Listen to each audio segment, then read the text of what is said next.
Radio Sucesos 101.7 FM presenta su noticiero Sucesos con Milton Pérez y Verónica Larrea. Un periodismo libre para una democracia plena. Los hechos y las opiniones de los sucesos que marcan nuestro tiempo.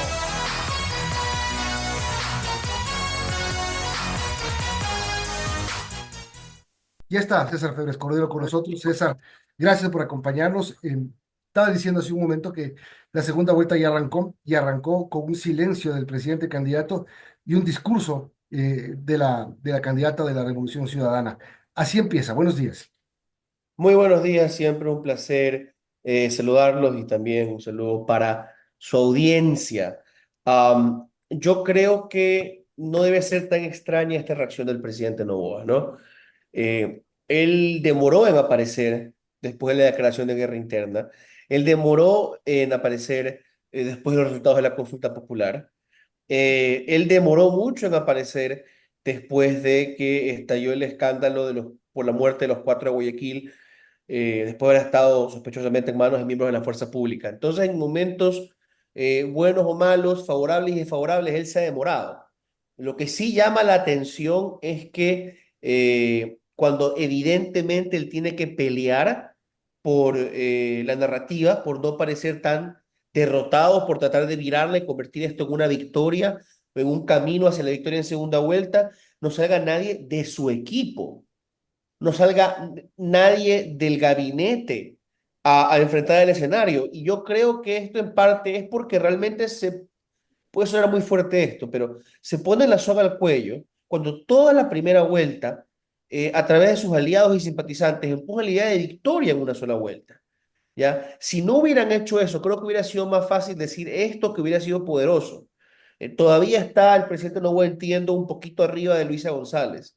Él hubiera podido salir a decir, yo soy el primero desde mi padre que los lleva a la segunda vuelta abajo, ¿ya? Pero el triunfalismo adelantado los pone en esta situación con un sabor a derrota, ¿no? Ahora decepcionados y con desconcierto entre los propios novoístas y oficialistas. O sea que es un poquito algo que ellos mismos han construido y el shock en el que están no es tan raro, pero les está haciendo daño.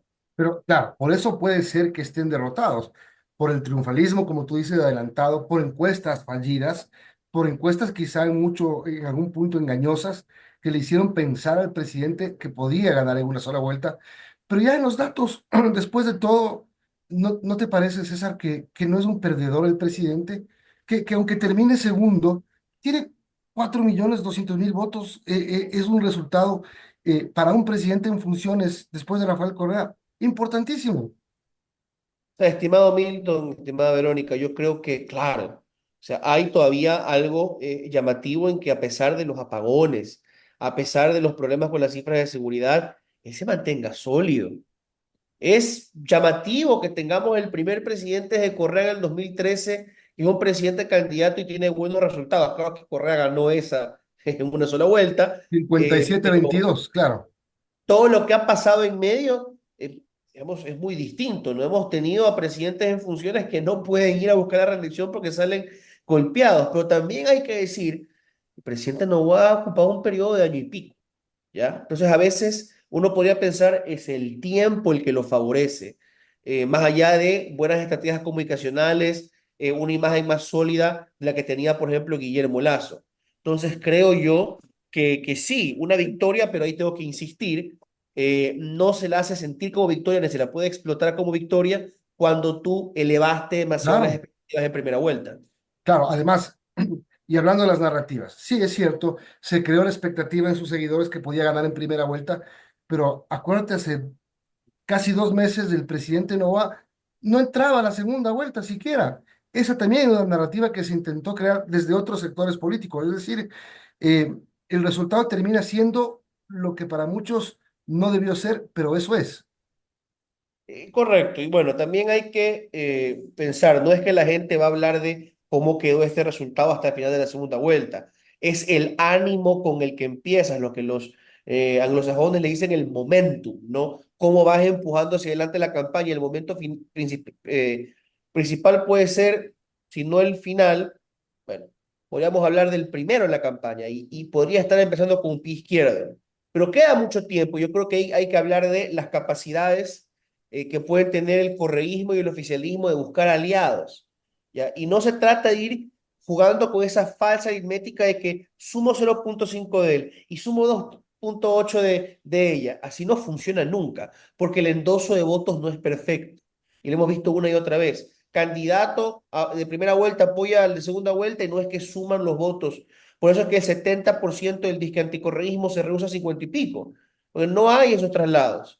Yo creo que hay muchos votos blandos, indecisos, que hay que estudiar, pero lo más rápido que podemos notar, esos votos de ISA, por ejemplo, cuidado, el correísmo se confía y dice, son de izquierda, son el voto pequeño pero seguro de movimiento indígena y las izquierdas alternativas me van a preferir a mí que a Noboa. Pueden terminar yendo por el nulo si ellos no tratan de conquistarlos y superar las diferencias en torno al ambiente, no solamente ir por lo negativo, yo no soy Noboa. Y Noboa, preguntarse por qué ese voto de Andrea González no vino a mí al final, a pesar de mi campaña de voto útil. ¿Salió ese voto de Andrea González de los indecisos y no de mis propios votos?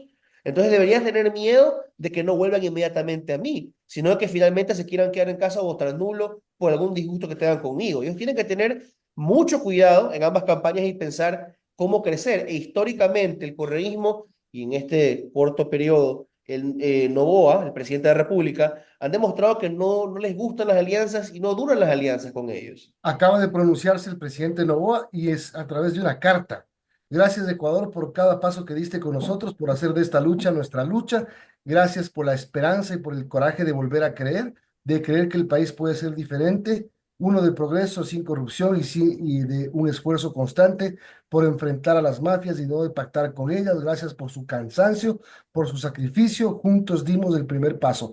Ha sido un año de lucha incansable por el alma de este país. Ayer logramos lo que no se veía en años. Ganamos la primera vuelta contra todos los partidos del viejo Ecuador. Ganamos y dimos el paso más importante de todos, consolidar una asamblea distinta, convirtiéndonos en la primera fuerza capaz de trabajar por ustedes y no de enfocar sus esfuerzos en perseguirnos o debilitarnos para obtener inmunidad. Ahora, como ha sido costumbre en este gobierno, vamos a luchar como el primer día para que su sueño de un país justo y desarrollo se cumpla. Juntos más fuertes y determinados que nunca para consolidar el nuevo Ecuador. A lo mejor eso lo debió decir con su propia boca. A ver, claro, las cartas no va a ser suficiente. Será a través de una pauta de cómo van a empezar a hablar en estas semanas, a lo mejor. Habla del nuevo core versus el viejo Ecuador, le puede servir, pero ya lo ha usado y no alcanzó con eso a ganar en primera vuelta. ¿Qué más le tiene que añadir? La gestión probablemente, lo cual va a ser difícil. Cuidado, vienen los apagones. Él tiene herramientas para resistir los apagones, cortar la luz a las industrias, por ejemplo. Quizá conseguir mayor generación estas semanas, de alguna forma, pero hay un peligro para él, si es que finalmente llegan, está en duda. Lo otro es, el presidente Noboa, claro, puede vender también la línea de la gobernabilidad. Es un país cansado de votar tanto. Yo ya tengo una bancada fuerte en la asamblea, voy a poder gobernar como otros no han gobernado, denme la oportunidad, pero no puede quedarse solamente en eso, ¿no? Porque también habremos muchos que diremos, sí, estás un poco arriba quizá del correísmo, hay que ver cómo se termina definiendo en asambleístas, pero no tienes la mayoría.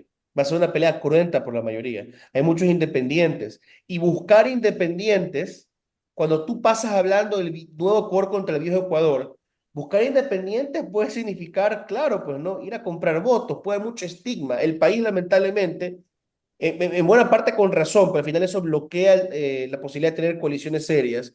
El país estigmatiza el buscar aliados de ese tipo, aliados legislativos, digo, porque inmediatamente es el reparto, inmediatamente es el soborno. Entonces, él va a tener, el presidente Noboa, que balancear las cosas y tener mucho cuidado con la narrativa que él ya ha montado, ¿no? Del nuevo Ecuador que no necesita de nadie más. ¿Cómo yo puedo cambiar eso sin sonar disonante y convertirlo en el nuevo Ecuador que integra, que es otra vez el pro, después de haber pasado más de un año siendo el anti? César, hablando del silencio inicial del presidente Noboa, ¿qué nos comunica ese silencio? También, ¿qué podríamos decir de los aciertos y desaciertos de ambas campañas? Bueno, y empiezo eso corrigiendo lo que acabo de decir, casi un año siendo el anti, no más de un año, ¿no? Pero, a ver, claro, este ha sido un gobierno que no le bastó con polarizar. Quizá lo ayudó, ¿no? Tanto al correísmo como al gobierno que se posiciona en el anticorreísmo, que no aparezca un tercero, ¿ya? Polarizarnos tanto que no hubo chance que alguien crezca. Pero también hubo otras condiciones, creo, ¿no? No había recursos en la mayoría de las otras campañas. Pachacuti se mueve porque tiene, digamos, un movimiento orgánico detrás. De ahí no había fondos para la mayoría de las campañas. Hubo miedo, hubo desinterés.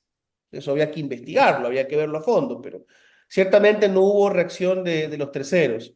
Y el gobierno se quedó confiado en eso, se quedó confiado, al igual que el correísmo, y creo que ese es el error que comparten, en la inercia. El correísmo se sentó en su voto duro y dijo, él se desgastará, yo me quedé sentado en este voto duro, él va a caer.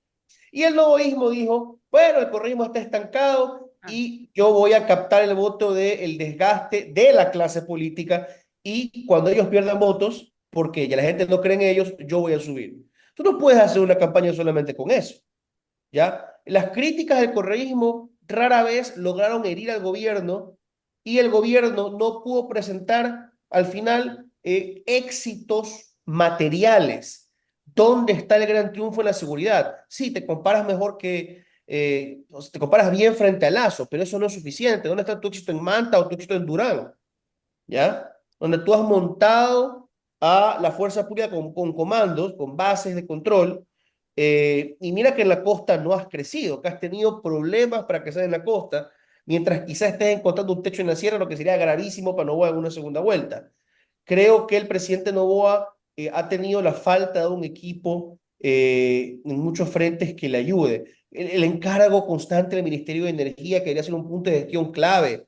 ¿Cómo se demoraron para reaccionar ante la crisis energética cuando se sabe que en enero habían informes de SELEC, del SENACE, avisando de la posibilidad de apagones? ¿Por qué no reaccionaron a tiempo? ¿No? O sea, hubo claros errores en la gestión. No se trata de achacar al gobierno, pero eso es un frente importante. Eh, ¿Por qué se adelantan a declarar en noviembre ventas históricas? La economía se está recuperando para que finalmente se confirme lo evidente, que estábamos en recesión. ¿Por qué no jugar un poco como Milei, sin ser Milei, lo cual sería hasta más fácil, sin el dolor de la medida de Milei, a decir, hay que reorganizar las cosas? Un par de años de medidas dolorosas como el IVA y vamos a tener reactivación económica. Estamos en una guerra contra el narco. Si mantenía ese discurso sobrio, era más fácil trabajar luego sobre la esperanza. Pero cuando sales desesperado a lo largo del año pasado a decir, ya mejoró este sector, subieron estas exportaciones, y no es la realidad de la gente, yo no estás operando en la esperanza, estás operando en la defensa de promesas incumplidas. Bueno, ahora, después de todo esto, creo que los votos de Leonidas Issa van a ser muy importantes. Y en algún nivel, los de Andrea González, que tiene 270.000. Son votos que van a necesitar los candidatos. Issa es el gran elector de esta contienda electoral.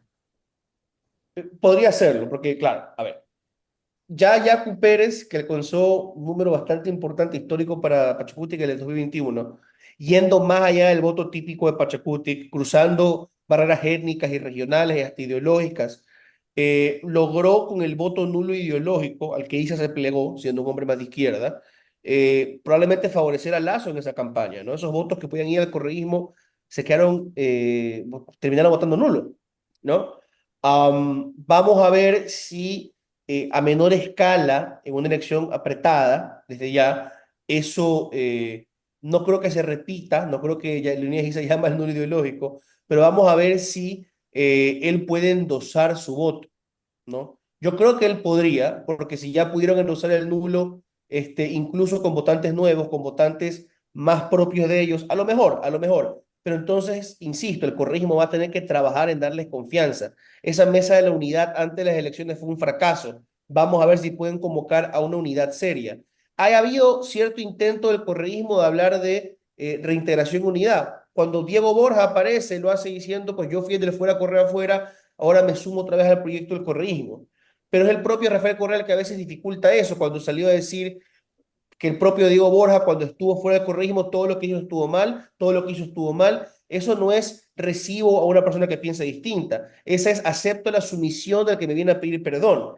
Y claro, también en su momento, frente a la mesa unida de las izquierdas, él habló de prefiero estar con un derechista honesto que con esos izquierdistas. Entonces, vamos a tener que ver un cambio de actitud fuerte dentro del correísmo, y lo mismo es el gobierno, que se le ha pasado todo el año sin contestar al teléfono, a las cámaras, que bueno, quizás se confían de que le tienen más miedo a Correa, pero de que también ha rechazado a otros sectores sociales, se ha peleado desde el episodio de Olón con los ambientalistas, se ha peleado con gobiernos locales que podrían jugar de cierta forma en su contra en la segunda vuelta, movilizando sus recursos en la campaña, lo cual obviamente sería ilegítimo, ilegal incluso, pero esto es el Ecuador. Yo creo que ese es el problema, insisto, tenemos dos figuras que necesitan ir a apelar a votos donde sea y que les cuesta constituir alianzas, les cuesta sostenerlas cuando las constituyen, y que van a tener que cambiar mucho su discurso para crecer ante la segunda vuelta. La gran ironía es que Noboa lo hizo muy bien en el 2023, pero después de todo lo que ha pasado desde ahí hasta acá, se le puede volver muy complicado. Muchas gracias por acompañarnos con este criterio de cara a lo que va empezando ya, porque la segunda vuelta empezó ayer.